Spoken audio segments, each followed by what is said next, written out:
greatness is not this wonderful, esoteric, elusive, God-like feature that only the special among us will ever taste.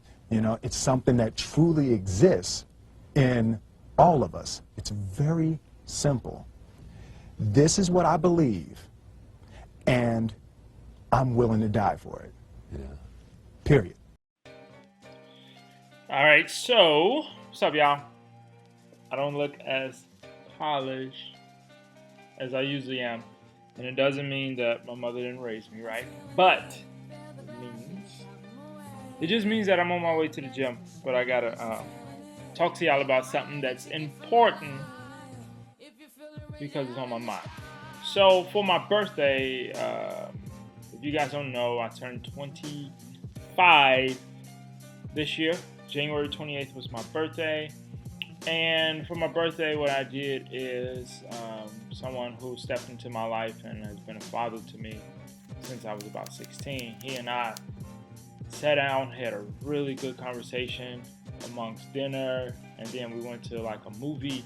Saw a good movie, but the most important part of it, and I worked my birthday too, but the most important part of the whole encounter or exchange between he and I is that the conversation that we had, it was just so good. It was one of those conversations that I'm probably going to remember forever, because it helped put things into not only perspective, but it shed light on things that I didn't even think about before.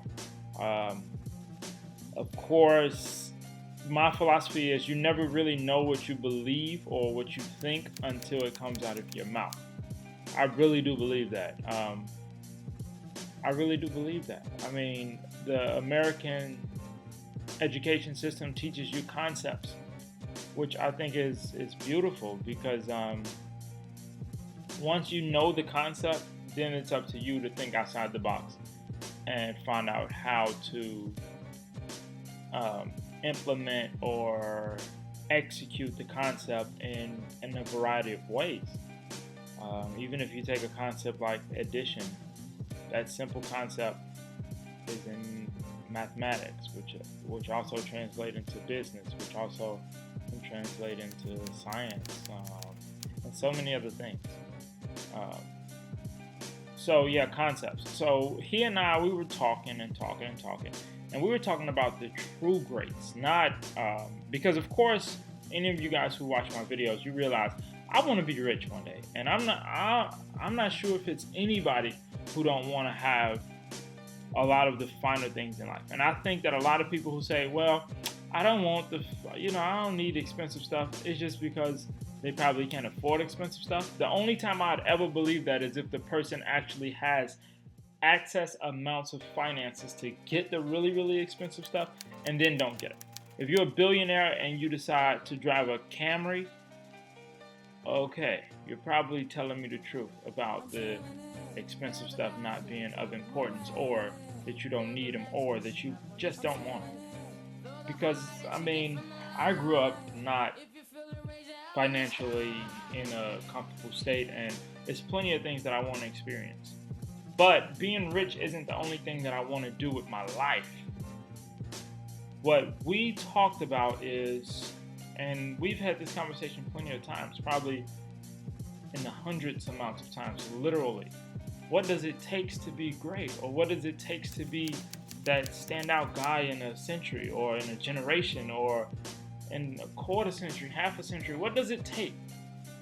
What does it take?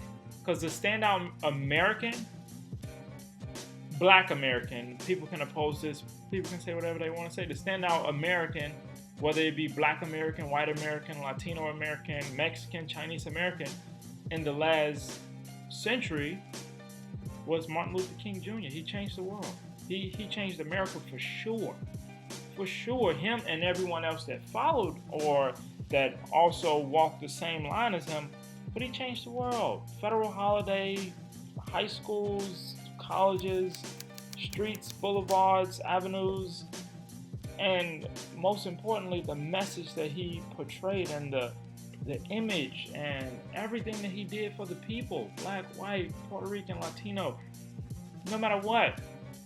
And then we talked about other people that were like the people of the century for other countries. Gandhi changed the world. He changed the world. And before then, we talked about people who were people of the century, or who are the absolute greatest people who's ever walked this planet.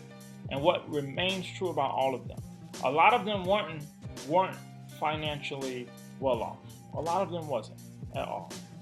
A lot of them wasn't big business owners. A lot of them wasn't at all. But what all of them have in common is that all of them believed in something, and that something that they believed in, they were willing to die for it. They really were. I'm gonna insert a Will Smith clip after this video is over. And this video is almost over, because I know I wouldn't get to exactly where him and I were in that conversation. But the gist of the conversation is this. If you find something that you believe and you're willing to die for it, and you're willing to stand for it, and it's a calling for it, and the stars align, and the people respect you for it, and you respect yourself and would jeopardize everything for it, no exception about it, then you got what it takes to be one of the true greats. You got what it takes. I mean, Jesus was nailed to a cross because of what he believed.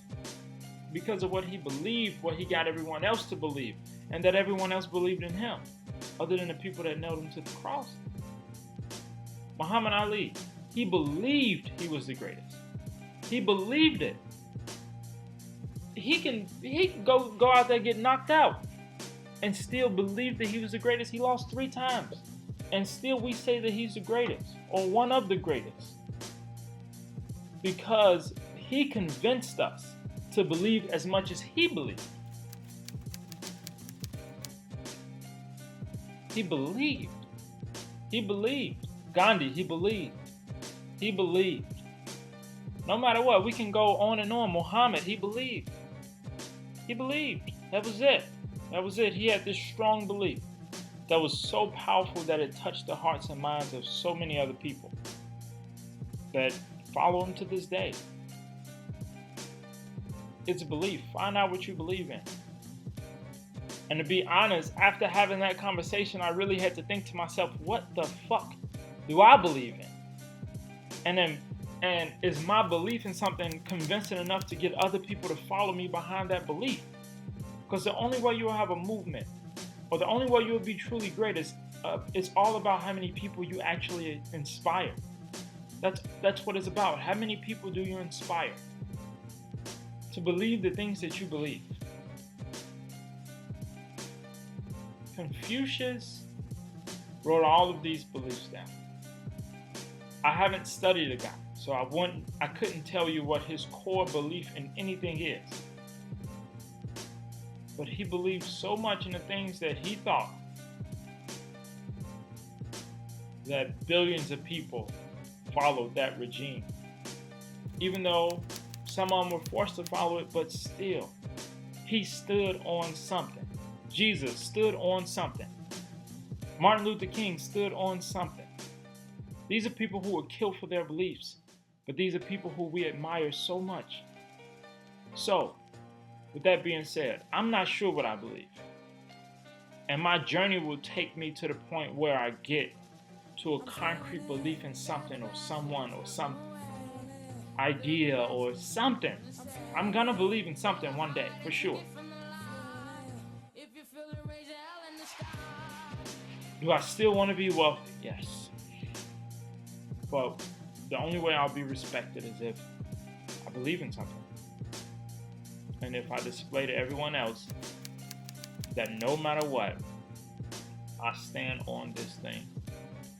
And that's how you'll be admired for it first. You'll be followed for it second. And you won't be forgotten because of it after.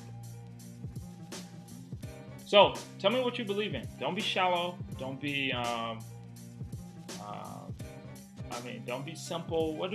It could be simple. You can believe in friendship. You can believe in brotherhood. You can believe in capitalism.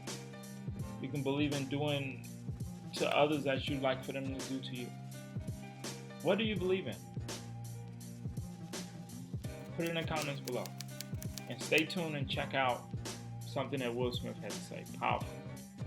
I never looked at it how I look at it now.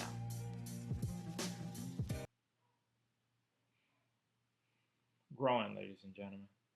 Growing. Greatness is not this wonderful, esoteric, elusive, God-like feature that only the special among us will ever taste. You know, it's something that truly exists in all of us. It's very simple. This is what I believe, and I'm willing to die for it. Yeah. Period.